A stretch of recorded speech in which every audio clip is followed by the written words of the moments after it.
comment accompagner vos apprenants lorsque vous êtes en temps de formation à distance?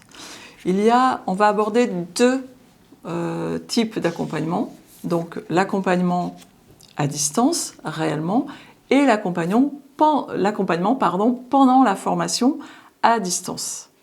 Donc la première partie, dans l'accompagnement à distance, on a vu que vous pouvez être en activité asynchrone et synchrone. Donc on va parler de l'activité asynchrone. Donc à distance, vous aurez pris soin de mettre en place un lieu numérique où l'apprenant va pouvoir venir poser ses questions, où vous allez pouvoir répondre. Vous allez pouvoir également programmer des temps de suivi avec lui en visio pour interagir avec lui. Donc vous allez avoir un temps d'accompagnement qui va passer par lui fournir des supports pédagogiques. Vous allez avoir donc un rôle de communication avec lui et vous pouvez aussi avoir un rôle technique, c'est-à-dire lui apporter des éléments concernant ces problèmes qu'il peut rencontrer sur la plateforme qu'il utilise pour la formation à distance. Alors, ces trois rôles, du rôle pédagogique, le rôle d'animation et le rôle technique, peuvent être endossés par un seul et même formateur. À savoir que la partie, entre guillemets, support technique est souvent assurée par une personne dont c'est vraiment le rôle principal et qui possède les compétences techniques pour pouvoir le faire.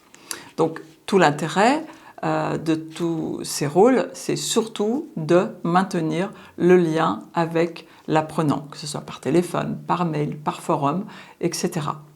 Donc le deuxième rôle, on va dire le deuxième type d'accompagnement qu'il est important d'avoir en distanciel, c'est lorsque les apprenants travaillent en sous-groupe ou travaillent en autonomie.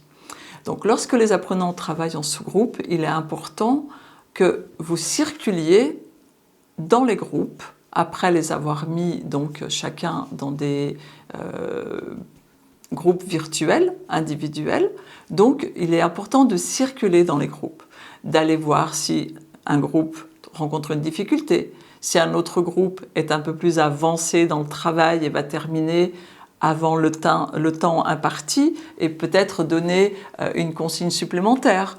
En tout cas, restez présent et circuler, voilà, faire le tour régulièrement à intervalles qui ne donnent pas l'impression à l'apprenant que vous êtes en train de le fliquer, que vous êtes en train de surveiller ce qui se passe, mais surtout qu'il sache qu'il peut faire appel à vous si vous en avez besoin.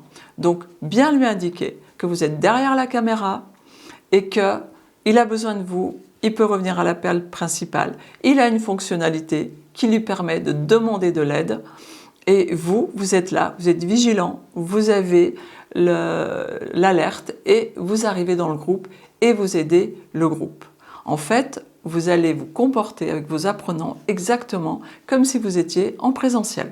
Donc pour maintenir et développer la cohésion de groupe quand vous êtes en formation à distance, vous allez pouvoir utiliser aussi des forums, vous allez pouvoir utiliser des messageries dédiées comme Slack ou d'autres. Vous allez aussi utiliser des documents partagés et c'est là où on va rebondir sur tout ce qui est aussi outils collaboratifs. Bien entendu. Donc les documents partagés vont permettre de créer de la cohésion de groupe. Par exemple, si vous voulez planifier des animations que pour chaque personne à son tour, donc chacun va pouvoir venir inscrire son sujet, choisir sa date, choisir son moment, etc., etc. Peut-être de ce fait-là aussi, quand il aura vu que ses collègues auront choisi telle date ou telle date, il va pouvoir lui venir discuter avec eux, échanger. Et vous allez amener les apprenants à s'organiser entre eux et donc à créer de la cohésion de groupe et à être autonomes. Et vous n'aurez que le résultat, qu'à valider, etc.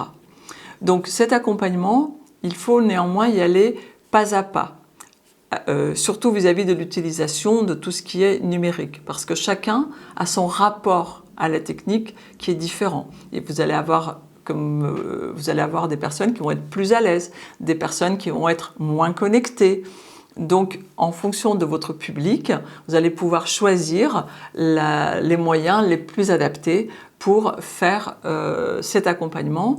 Vous allez aussi prendre soin de bien fragmenter les contenus pour éviter de la surcharge technique. Donc, surtout, le mot d'ordre en formation à distance, où vous êtes obligé d'utiliser le numérique, c'est d'y aller pas à pas pour que chacun puisse s'adapter et ne se retrouve pas débordé ou dans l'insécurité où est la sensation de ne pas pouvoir y arriver et se décourager.